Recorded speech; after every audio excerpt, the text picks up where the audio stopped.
అక్రమ చొరబాటుదారులు, illegal immigrants, ఈ సమస్య ఇప్పుడు కేవలం భారతదేశాన్ని మాత్రమే కాదు, ప్రపంచంలోని చాలా అగ్రదేశాలు కూడా ఈ ఇల్లీగల్ ఇమ్మిగ్రెంట్స్తో, అక్రమ చొరబాటుదారులతో సతమతమవుతున్నాయి. మనం తాజాగా ఉదాహరణలు జరిగినటువంటి ఉదంతాలను చూస్తే అక్కడ లాస్ ఏంజల్స్లో దగ్ధమైపోతోంది. పెద్ద ఎత్తున నిరసనలు, ఆందోళనలు జరుగుతున్నాయి. ఇది కేవలం లాస్ ఏంజల్స్కే పరిమితం కాలేదు, ఆ కాలిఫోర్నియాలోని ఇతర నగరాలకు కూడా విస్తరిస్తున్నట్టుగా మనకు వార్తలు వస్తున్నాయి. ఇతర రాష్ట్రాలకు కూడా విస్తరించేటువంటి అవకాశాలు ఉన్నాయని చెబుతూ ఉన్నారు. తర్వాత మరొక పక్క నార్థన్ ఐర్లాండ్లో కూడా ఇదే సమస్య. పెద్ద ఎత్తున అక్కడ ఇళ్లను తగలబెట్టడము, పబ్లిక్ ప్రాపర్టీని ధ్వంసం చేయడం జరుగుతోంది. గతంలో జర్మనీలో ఇదే తరహా గొడవలు చూసాం, ఫ్రాన్స్లో ఇదే తరహా గొడవలు చూసాం 2024లో, యూకేలో కూడా ఆ సమస్య ఉంది. అయితే ఈ అక్రమ చొరబాటుదారులందరూ కూడా ఎక్కడెక్కడో విదేశాల నుంచి వచ్చి ఈ దేశాల్లో స్థిరపడిపోయి దేనికోసం వస్తున్నారు? కేవలం బ్రతుకు తెరువు కోసం మాత్రమే వస్తున్నారా? అంతకు మించి బిగ్గర్ ఎజెండా, బిగ్గర్ ప్లాన్ ఇంకేమైనా ఉందా? ఎందుకంటే బ్రతుకు తెరువు కోసం వచ్చిన వాళ్ళు బ్రతుకు తెరువు, వ్యాపారము, ఉద్యోగం చేసుకోవాలి. అంతకు మించి చట్టసభల్లో కూడా ఈ రోజున ప్రవేశిస్తూ ఉన్నారు. కొన్ని స్టేట్స్లో అయితే వాళ్ళ ఆమోద ముద్ర లేనిదే, ఎక్కడ కొన్ని లండన్ లాంటి యూకే చోట్ల అయితే మేయర్లు వాళ్ళే కనిపిస్తున్నారు, పెద్ద పెద్ద స్థానాల్లో వాళ్ళే కనిపిస్తున్నారు. ఈరోజు ప్రభుత్వాన్ని శాసించేటువంటి స్థాయిలో ఈ యొక్క అక్రమ చొరబాటుదారులుగా చేరి ఆ స్థాయికి వెళ్ళిపోతున్నారు. మరి ఈ దేశాలన్నీ కూడా ఈ సమస్యను ఎందుకు ఎదుర్కొంటున్నాయి? దీని వెనుక రకరకాల అనుమానాలు కనిపిస్తున్నాయి. ఒక ప్రపంచంలో చాలా దేశాలను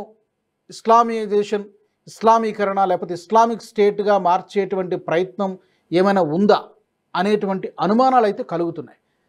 సాధ్యాసాధ్యాలు ఏంటి? ఒకవేళ అది నిజమైతే మరి ఎలా ఫేస్ చేయాలి? ఈ దేశాలు ఏ విధంగా దాని నుంచి, ఆ థ్రెట్ నుంచి బయటపడాలి? దాని గురించి క్లుప్తంగా మాట్లాడదాం. నాతో చర్చలో జాయిన్ అవుతున్నారు రాజకీయ విశ్లేషకులు చాడా శాస్త్రి గారు. శాస్త్రి గారు నమస్తే అండి. నమస్కారం అండి. నేషనల్ ప్రేక్షకులకి నమస్కారం. శాస్త్రి గారు, మనం చూస్తున్నాం, భారత్కి అయితే ఈ సమస్య కొత్తది కాదు, మనం ఫేస్ చేస్తున్నాం. ఈ మధ్య మన వాళ్ళు డిపోర్ట్ చేస్తున్నారు, స్లోగా జరుగుతుంది ప్రాసెస్. నిన్న మొన్న జరుగుతున్నటువంటి లాస్ ఏంజల్స్ కానివ్వండి, ప్రస్తుతం జరుగుతున్నటువంటి నార్థన్ ఐర్లాండ్లో ఒక మైనర్ అమ్మాయిని, బాలికని పైన అత్యాచారం కూడా జరిగింది. చాలా ఇళ్ళని ధ్వంసం చేస్తున్నారు. ఏంటిదంతా? ఇది సాధారణంగా వలసలన్నవి మనకి జరుగుతూ ఉంటాయండి.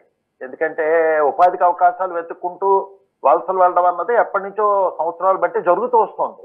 ఇదేంటి అధికారికంగా ఉపాధికి వెతుకుంటూ వెళ్ళడం అన్నది అది తప్పు పట్టలేమండి. కానీ ఇక్కడ జరుగుతున్నది ఏంటంటే ఈ మధ్యకాలంలోని ఏ దేశాల్లో అయితే కొంచెం లా అండ్ ఆర్డర్ బాగోలేదో, యుద్ధాల వల్ల లేకపోతే ఇంకే కారణాల వల్ల అయినా సరే అక్కడ పరిస్థితులు నివసించడానికి అనువుగా లేవు, ఆ దేశాల ప్రజలందరూ అమెరికా వైపు, యూరోప్ వైపు పరుగులు తీస్తున్నారండి. అక్కడ ఇబ్బందుల నుంచి తప్పించుకోవడానికి అని చెప్పి అమెరికా, యూరోప్ వస్తున్నారు. అమెరికా, యూరోప్ అన్న ధనిక దేశాలు, బాగా అభివృద్ధి చెందిన దేశాలు, అక్కడ ఉపాధి అవకాశాలు దొరుకుతాయని చెప్పి వేల మంది, లక్షల మంది ఈ దేశాల బాట పడుతున్నారండి. వీళ్ళు ఇలా రావడానికి కారణం ఏంటంటే ఈ దేశాల్లో ఉన్న ఈ వామపక్ష భావజాలో లిబరల్ పార్టీస్ కొన్ని ఉన్నాయండి, రాజకీయ పార్టీలు, వీళ్ళని ప్రోత్సహిస్తున్నారండి. దీనికి రెండు కారణాలు. ప్రోత్సహించడానికి ఏంటంటే వీళ్ళు చవకగా లేబర్ దొరుకుతారని, ఇక్కడ పనులు చేసుకోవడానికి దానికి చవకగా లేబర్ దొరుకుతారని ఒక ఆశ. రెండోది ఏంటంటే మరి రాజకీయ కారణాల వల్ల ఓటు బ్యాంకులు తయారు చేసుకున్నారు. మన భారతదేశంలో ఎట్లా అనుకుంటున్నాం, ఓటు బ్యాంకులు తయారు చేసుకోవడం, అక్కడ యూరోప్ లోని అమెరికాలో కూడా ఇలా ఓటు బ్యాంకులు తయారు చేసుకున్నారు. అక్రమంగా వలస వచ్చిన వాళ్ళకి అన్ని రకాల సదుపాయాలు కల్పించి వాళ్ళకి తర్వాత గుర్తింపు కార్డులు అవి ఇస్తూ ఓటు బ్యాంకులు తయారు చేసుకుంటున్నారు. సో ఈ రెండు దురదృష్టకర పరిణామాల వల్ల ఏంటంటే అక్రమ వలసలు ప్రోత్సహించే వాళ్ళు ఉండడంతో వలసలు పెరిగిపోతున్నాయండి. ఏ సంవత్సరానికి సంవత్సరం ఇంకా పెరిగిపోతున్నాయి. అయితే ఇది అంటే మన దేశంలో అంటే జనాభా ఎక్కువ అయినప్పటికీ కూడా మనం ఈ సమస్యను ఎదుర్కొంటూ ఉన్నాం. గతంలో ఈ అమెరికాలో కానివ్వండి, యూకేలో కానివ్వండి, ఫ్రాన్స్, జర్మనీ లాంటి డెవలప్డ్ నేషన్స్, అగ్రదేశాలని చెప్పుకునేటువంటి దేశాల్లో ఎలా ఈ చొరబాటుదారులు ప్రవేశించారు? ఆ ప్రభుత్వాలు వెల్కమ్ చెప్పాయా? లేకపోతే ఎలా ఎలా వచ్చి సెటిల్ అయిపోయారు? అక్కడ ఎలాంటి పరిస్థితుల వలన వాళ్ళు అక్కడికి వచ్చి సెటిల్ అవ్వడం జరిగిందంటారు? ఇప్పుడే మీకు చెప్పాను కదా సార్, రాజకీయ నాయకులు, రాజకీయ పక్షాలు ఈ స్వార్థంతో తమ ఓట్ బ్యాంక్ పెంచుకోవడానికి, తర్వాత చవకగా లేబర్ని తెచ్చుకుందామని ఇక్కడికంటే. వాళ్ళకి జనసంఖ్య తక్కువ అండి, మన దేశంతో పోలిస్తే అక్కడ జనసంఖ్య తక్కువ, అందుకని వేతనాలు ఎక్కువగా ఉంటాయి. వేతనాలు ఎక్కువ ఉంటాయి, చిన్న చిన్న పనులు చేయించుకోవాలన్నా సరే చాలా డబ్బులు ఖర్చు పెట్టాల్సిన పరిస్థితి వస్తుంది. ఇప్పుడు ఇట్లా చవకగా వచ్చే కాంతి సైకిల్ వచ్చిన వాళ్ళు అయితే చవకగా వస్తారు, అందుకని వాళ్ళని తెచ్చుకుందామని ఒక పాజిటివ్ దృక్పథం వాళ్ళది. కానీ దానికి వస్తున్న వాళ్ళు ఎటువంటి వాళ్ళు అన్నది ఎటువంటి స్క్రీనింగ్ లేదండి. మందలు తొంభలుగా దేశంలోకి వచ్చేస్తున్నారు, కానీ వస్తున్న వాళ్ళు మర్డరర్స, రేపిస్ట్ల, తర్వాత వాళ్ళ మీద దేశాల్లో ఏమైనా కేసులు ఉన్నాయా, క్రిమినల్ కేసులు ఉన్నాయా, అవి తప్పించుకుంటూ పారిపోయి వస్తున్నాయి అన్నది ఎటువంటి స్క్రూట్నీ జరగకుండా అందరూ లోపలికి వచ్చేస్తున్నారండి. దానివల్ల ఇక్కడ ఈ దేశాల్లో శాంతి భద్రతల పరిస్థితి గురించి ఈ రాజకీయ నాయకులు కానీ, రాజకీయ పార్టీలు కానీ, తర్వాత కొన్ని స్వచ్ఛంద సంస్థలు వీళ్ళని వెనకేసుకొస్తున్నాయండి. ఇంకో మాట నేరుగా చెప్పాలంటే, జార్జ్ సొరోస్ లాంటి వాళ్ళు పెద్ద బాగా బిలియనర్స్ దీనికి పరోక్షంగా సాయం చేస్తున్నారండి. వాళ్ళ ఉద్దేశం ఏంటంటే బోర్డర్స్ లేని దేశాలు ఉండాలని. అది ప్రాక్టికల్ గా ఎట్లా సాధ్యం నాకు అర్థం కాదు. బోర్డర్స్ లేని దేశాలు ఉండాలి, ప్రజలు ఎక్కడి నుంచి ఏ దేశానికైనా ఎక్కడి నుంచి ఎలాగైనా కావాలంటే వెళ్ళిపోవచ్చు, ఎక్కడైనా ఉపాధి పొందొచ్చు, ఎక్కడైనా నివసించవచ్చు.